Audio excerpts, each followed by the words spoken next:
गीता के अनुसार यदि कोई व्यक्ति आपको अपमान महसूस कराए तो आपको संयम और क्षमा भाव से उसका मुकाबला करना चाहिए। गीता कभी भी आपको अपने आत्मसम्मान को तकलीफ पहुंचाकर अपमान सहन करना नहीं सिखाती है, परंतु क्या आप जानते हैं भगवान श्री कृष्ण के बताए अनुसार 3 ऐसी परिस्थितियां या फिर ऐसी जगहें हैं जहां पर अपमान सहन करना आपकी सफलता की सीढ़ी बन जाता है। आइए आपको बताते हैं 3 ऐसी परिस्थितियां जहां पर यदि आप अपना अपमान सहन कर लेते हैं तो आप एक अच्छे, सच्चे और एक सफल व्यक्ति बन जाते हैं। पहला, माता पिता द्वारा किया गया अपमान। कई बार हमारे माता पिता क्रोध में आकर हमें पुश करने के लिए हमारा अपमान कर देते हैं। हमें माता पिता द्वारा किए गए ऐसे अपमान को सहज रूप से सह लेना चाहिए, क्योंकि उनका अपमान कभी भी हमारे आत्मसम्मान को चोट नहीं पहुंचाता है, बल्कि उनके द्वारा किया गया अपमान हमें हालातों से लड़ना सिखाता है।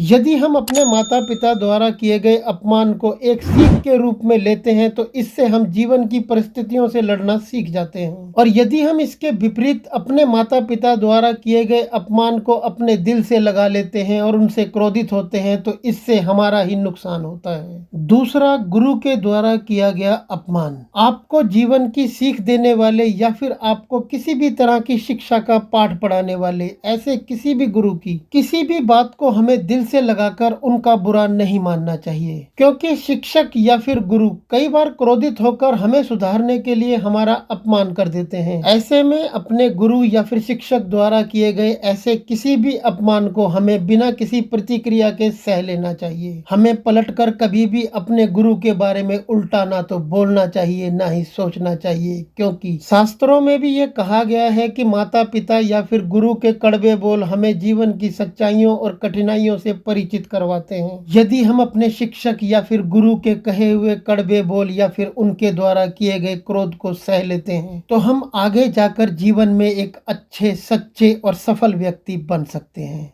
तीसरा, मंदिर में भगवान के यहाँ किया गया अपमान। कई बार हम भगवान के दरबार यानी कि मंदिर में जाते हैं और वहां पर हमारा अपमान कर दिया जाता है। ऐसे भगवान के किसी भी स्थान या फिर मंदिर में किए गए अपमान को हमें सर झुकाकर सह लेना चाहिए। ऐसे स्थान पर किए गए किसी भी कलेश या फिर वाद विवाद में हमें नहीं पड़ना चाहिए, क्योंकि भागवत गीता के अनुसार देव स्थानों पर अपमान सहने वाले और वाद विवाद में ना पड़ने वाले लोगों को देव ऊर्जा प्राप्त होती है। यानी सीधा सीधा समझा जाए तो देवी देवताओं का ऐसे स्थानों पर आशीर्वाद प्राप्त होता है। अब यदि ऐसे स्थान पर हमारा अपमान हो भी जाता है तो इसे हमें खुद पर चोट समझने के बजाय ये समझ लेना चाहिए कि भगवान हमारे संयम की परीक्षा ले रहे हैं और हमें इस परीक्षा में पास होना है। हमें बस ऐसे स्थान पर यही सोचना चाहिए कि जो व्यक्ति हमारा अपमान कर रहा है वह खुद मंदिर आने का प्रयोजन नहीं समझ पा रहा है। बस हमें खुद पर कार्य करना है। हमें ऐसे स्थान पर शांति बनाए रखना है और जीवन में यदि हम ऐसे स्थान का सम्मान करते हैं और पवित्र मन के साथ ऐसे स्थान पर जाते हैं तो हम आगे जाकर एक अच्छे, सच्चे और सफल व्यक्ति बन सकते हैं। आप इस वीडियो में दी गई शिक्षा को लेकर क्या सोचते हैं? अपनी राय हमें नीचे कमेंट में लिखकर जरूर बताएं। और यदि आपको ये वीडियो पसंद आया हो तो वीडियो को लाइक, शेयर और चैनल को सब्सक्राइब कर नोटिफिकेशन को ऑल पर सिलेक्ट कर लें। और फिर मिलते हैं आपसे ऐसी ही किसी बेहतरीन जानकारी के साथ अगले वीडियो में। तब तक के लिए जय श्री कृष्णा।